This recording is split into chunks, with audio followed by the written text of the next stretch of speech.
If you guys ever want fantasy basketball advice, be sure to check out my Patreon page where I actually help you guys win your fantasy basketball league. I would love as many of you guys to be a part of my Patreon community, so if that's something you might be interested in, be sure to click the link in the description below. The NBA season has officially begun, and we are so happy that week 1 is finally over. In this video, you guys will learn the week 2 breakdown by me, ezBUCKETz, and I'll be giving you guys the schedule for next week, the sell high, basically players that their value went up, the buy low, basically the players that lost value, and then ending it off with the best waiver wire pickups. If you guys are new to the channel, just know that every single Sunday I will be posting a fantasy basketball breakdown for the next week. So yeah, what's going on, guys? Welcome back to a very special episode of ezBUCKETz. If you love basketball, you are in the right place, and make sure to hit that subscribe button to not miss any of my upcoming videos just like this. So starting off with the schedule, guys, we actually have a couple of teams playing only 2 games in this upcoming week. We got the Boston Celtics, the Memphis Grizzlies, the Minnesota Timberwolves, and Washington Wizards. And then we got an even amount of teams playing 3 games and an even amount of teams playing 4 games. So basically, if you own like Tatum, Kemba, John Morant, Towns, Wiggins, and Bradley Beal, it's going to be a tough week for you to win. Moving over to the sell high players, guys, players who has had their value increase over the first week of fantasy basketball. We got Derrick Rose of the Detroit Pistons, guys. D Rose right now currently ranked 10th, is really stepping it up for the Detroit Pistons, kind of proving to the NBA that he still got the game, especially with Reggie Jackson injured right now. The next player we got is Rui Hachimura of the Washington Wizards, guys. Scott Brooks, their head coach, really praised him and says he's ready to play a lot of minutes in the NBA. And you can even see it. He's ranked 48 in fantasy basketball right now. And with him having only 2 games this upcoming week, it might be a good idea to sell him high. The next player we got is Brandon Ingram of the New Orleans Pelicans, guys. He has had a monster week without Zion Williamson and without Drew Holiday for a couple of games. He really stepped it up as that point guard positioning and also their go-to scorer. Of course, with the return of Drew Holiday and Zion eventually, his value will definitely decrease, so it might be a good idea to trade him now as he is currently ranked 4th. The next player we got is Kelly Oubre of the Phoenix Suns, guys, with DeAndre Ayton suffering a 25-game suspension due to whatever he did. Kelly Oubre definitely stepped up as the second scoring option behind Devin Booker and is definitely going to increase and keep having that role in those 25 games.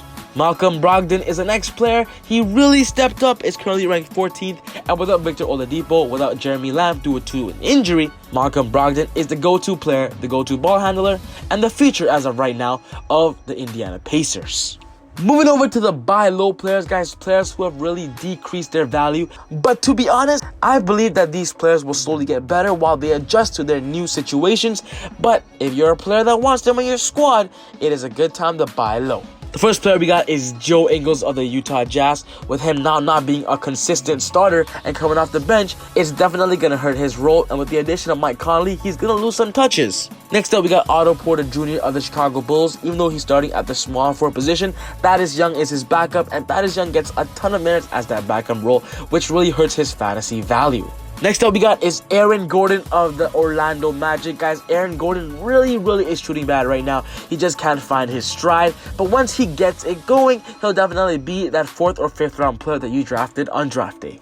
The 4th player on this list is CJ McCollum of the Portland Trailblazers, guys. He's in the same situation as Aaron Gordon. He just can't make his shots right now, and it might be a good idea to buy him low because definitely when the Trailblazers need him to win games, he'll step it up. And the last player is a center, Jonas Valanciunas of the Memphis Grizzlies, right now not having the best first week because their head coach is saying that he will be playing on a minute restriction, guys. So as of right now, we all know that that minute restriction will definitely hurt his fantasy value, but eventually, once that is cleared, he'll be a fantasy monster. So it's a great time to buy low right now. So moving over to the waiver wire pickups, guys, I've picked 5 players who I believe will be the best pickups for this week. And the first player I got is Goran Dragic of the Miami Heat. After finding out that he will be the 6th man for the Miami Heat, he's really stepped it up and actually embraced that role and is actually playing really well. Goran Dragic was literally ranked in the 150 mark and could definitely be sleeping somewhere on your waiver wire. So definitely, he should be owned. The next player we got is Aaron Baines of the Phoenix Suns, guys, because DeAndre Ayton will be missing the next 6 to 8 weeks to 25-game suspension. Aaron Baines is going to be that starting center and can definitely get a lot of defensive stats, rebounds, and good field goal percentage. Next up, we got PJ Washington and Devontae Graham of the Charlotte Hornets, guys. That team right now really is a mess. They got a lot of young guys and not really a lot of veteran leadership, and especially with the coaches really giving a lot of minutes to the young rookies and the young sophomores. These two are really eating the stat sheet and definitely a big role of their rotation. These two should be owned in 12-man leagues or more.